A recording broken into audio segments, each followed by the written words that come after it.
Bienvenue, on va plonger directement dans une vérité qui pique un peu. Pour la plupart des gens, le plus grand obstacle à la liberté financière, ce n'est pas le salaire, c'est le flux de trésorerie. On connaît tous l'image du seau percé.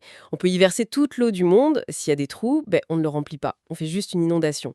Notre objectif aujourd'hui, c'est de trouver les outils pour justement réparer ce seau. C'est exactement le cœur du sujet. Et pour bien resituer les choses, nous explorons une stratégie complète. Nous analysons les 3 stades et 13 étapes vers l'indépendance financière développées par Tamir Karam. Tamir est le créateur et l'architecte de toute cette stratégie. Il est aussi le créateur de la chaîne YouTube The Golden Path to Financial Independence et il est le traducteur officiel en hébreu de L'homme le plus riche de Babylone. C'est ce mélange spécifique d'ingénierie des systèmes modernes et de sagesse financière ancienne qui rend cette approche si puissante. Et aujourd'hui, nous discutons du stade 2, étape 5 de la stratégie. Précisément, une étape qui, en fait, s'appuie sur une perspective très particulière, celle de l'ingénieur. On n'est pas là pour manifester l'abondance ou des choses comme ça. Le but est de débugger un système financier personnel. C'est une approche beaucoup plus concrète, beaucoup plus technique. Discussion précédente, on a vu les étapes 3 et 4, la cartographie financière. En gros, allumer la lumière pour voir où on en est. Et puis le budget conscient, qui est la phase de planification. Mais là, avec l'étape 5, on change de registre. On passe de l'architecte qui dessine des plans au médecin des urgences. D'ailleurs, le nom de l'étape dans les sources est assez direct. Arrêter l'hémorragie. Oui, et avant même de sortir les bandages, les sources insistent sur un point essentiel, une distinction que beaucoup de gens ignorent, la différence entre l'indépendance financière et la richesse. On a tendance à tout mettre dans le même sac, mais ce sont deux choses très différentes. Ah oui, c'est une confusion qui peut être paralysante. On s'imagine qu'il faut devenir millionnaire, alors que l'objectif est peut-être bien plus accessible. C'est quoi la différence au fond? Alors, l'indépendance financière ou IF, c'est un objectif purement mathématique. C'est le moment où les revenus passifs, donc l'argent qui rentre sans qu'on travaille activement, arrivent à couvrir la totalité des dépenses de base. C'est la liberté de choisir, en fait. La survie est automatisée. D'accord. La richesse, c'est autre chose. C'est l'accumulation bien au-delà du nécessaire. C'est le luxe, le surplus. Disons que c'est un sous-produit qui peut ou pas arriver bien après l'IF. En se concentrant sur l'IF, l'objectif devient soudainement concret et atteignable. Ce n'est plus un fantasme. On vise d'abord à couvrir les factures sans devoir pointer, pas acheter une île. Ça change tout. Mais pour y arriver, il faut justement colmater les brèches. Ce qui nous amène à l'idée centrale de cette étape. Soyons honnêtes un instant. La plupart des gens pensent avoir un problème de revenus, alors qu'en réalité, ils ont un problème de flux de trésorerie. Vous ne gagnez pas trop peu, vous saignez trop. Et voici la vérité qui dérange. Si vous ne bouchez pas les fuites d'abord, gagner plus signifie simplement perdre plus. C'est comme essayer de remplir un seau percé. Plus d'eau ne résout pas le problème. Vous devez réparer le seau. Ce qui est fascinant avec cette image du seau, c'est de voir à quel point on peut s'habituer aux fuites. Les sources parlent de la normalisation de l'hémorragie. On a l'impression que voir son compte en banque dans le rouge, ce qui devrait être un signal d'alarme, c'est devenu une simple nuisance. Exactement. Ce n'est plus une crise, c'est juste la 3e semaine du mois. C'est précisément là que réside le danger. Quand le signe « moins » devient une procédure opérationnelle standard, le cerveau cesse de le percevoir comme une urgence. On entre alors dans un cycle de rationalisation. On se raconte des histoires pour justifier le déficit, en se persuadant que c'est toujours une situation exceptionnelle.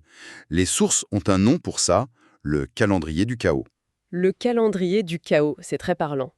Parce que ce qui est vicieux, c'est que chaque justification, prise isolément, semble parfaitement légitime. Absolument. En janvier, on se dit « Ok, je suis à découvert, mais c'est normal, c'est les dépenses des fêtes. En février, c'est la grosse facture annuelle de l'assurance auto qui tombe. » Voilà. Mars, un anniversaire important. Avril, les vacances de Pâques. Chaque mois a son excuse valable. Mais les sources posent une règle implacable. Si une situation temporaire se répète depuis 6 mois, ce n'est plus une condition temporaire, c'est une condition chronique. Ce n'est plus un accident, c'est un défaut de conception du système. Et j'imagine que vivre en permanence avec ce calendrier du chaos, ça a un coût qui dépasse largement le relevé bancaire. Les sources parlent du coût biologique de vivre dans la zone rouge. Qu'est-ce que ça veut dire concrètement? Nerveux en mode combat ou fuite. Les niveaux de cortisol, l'hormone du stress, sont en permanence élevés. Et là, c'est le point critique. Un cerveau inondé de cortisol met en veille une partie de son activité, notamment celle du cortex préfrontal. Donc si je comprends bien, la partie du cerveau qui gère la planification à long terme, la logique, la prise de décision rationnelle, elle est littéralement mise hors service par le stress financier. C'est un piège biologique parfait. C'est exactement ça. Le stress causé par le problème financier nous empêche de penser clairement pour résoudre ce même problème. On devient purement réactif. On cherche des solutions à très court terme pour apaiser l'anxiété immédiate. Et c'est la porte ouverte aux dépenses de stress. Ah oui, le fameux « je me sens mal à cause de mon découvert, donc je vais commander ce repas à 30 € pour me remonter le moral ». Voilà, pour se sentir mieux pendant 20 minutes, ce qui évidemment ne fait qu'aggraver la situation. C'est un cercle vicieux. Mais ce qui est encore plus contre-intuitif, et que les sources soulignent, c'est que cette zone de stress peut devenir une zone de confort. Comment c'est possible ? C'est le grand paradoxe de la zone de confort de la dette. Ce n'est pas que c'est agréable, attention, c'est que c'est familier. On connaît le script, on sait comment jongler, comment stresser, comment survivre jusqu'à la prochaine paye. Ce territoire est connu, même s'il est douloureux. En revanche, la discipline, la stabilité, du zéro ou du plus, ça, c'est un territoire inconnu. Et notre cerveau confond souvent ce qui est familier avec ce qui est sûr. C'est terrifiant. Alors comment on brise ce cycle ? Surtout quand il est cimenté par la honte, on se sent nul, irresponsable. Et c'est là que la perspective d'ingénieur de Tamir Karam est si libératrice. Il faut recadrer le problème, radicalement. L'instabilité financière n'est pas un échec moral, c'est un problème de conception du système. Un découvert, ce n'est pas la preuve qu'on est mauvais avec l'argent. C'est une donnée. C'est un voyant rouge sur le tableau de bord. Quand le voyant d'huile s'allume, on ne s'insulte pas, on ouvre le capot. Un propriétaire d'actifs ne prend pas le problème personnellement, il diagnostique et il répare. Ce changement de perspective est fondamental. Ça retire la charge émotionnelle pour la remplacer par la responsabilité technique. Mais l'instinct de beaucoup de gens face à ce voyant rouge, ce n'est pas d'ouvrir le capot, c'est d'appuyer sur l'accélérateur en se disant « il faut juste que je gagne plus ». C'est l'erreur la plus commune et la plus dangereuse. Les sources l'illustrent avec une métaphore géniale, le paradoxe du bateau qui accélère. Imaginez, votre bateau prend l'eau, il y a un trou dans la coque. Le premier réflexe, ce serait de hisser toutes les voiles pour aller plus vite et atteindre le port avant de couler. Logique, non ? Sauf qu'en accélérant, la pression de l'eau sur la coque augmente, et l'eau s'engouffre encore plus vite par le trou. En voulant se sauver, on accélère le naufrage. Et la traduction en termes financiers, c'est le fameux lifestyle creep, l'inflation du style de vie. Précisément, gagner plus, c'est comme ajouter du vent dans les voiles. Si le système a des fuites, l'augmentation des revenus ne fait qu'aggraver l'hémorragie. On gagne 500 € de plus par mois, et comme par magie, on se retrouve avec un crédit auto de 500 € de plus. On déménage, les fuites ne sont pas bouchées, elles s'agrandissent avec les revenus. La conclusion est claire, la stabilité doit précéder la croissance. D'accord, donc pas la peine d'essayer de gagner plus pour s'en sortir, il faut changer de perspective.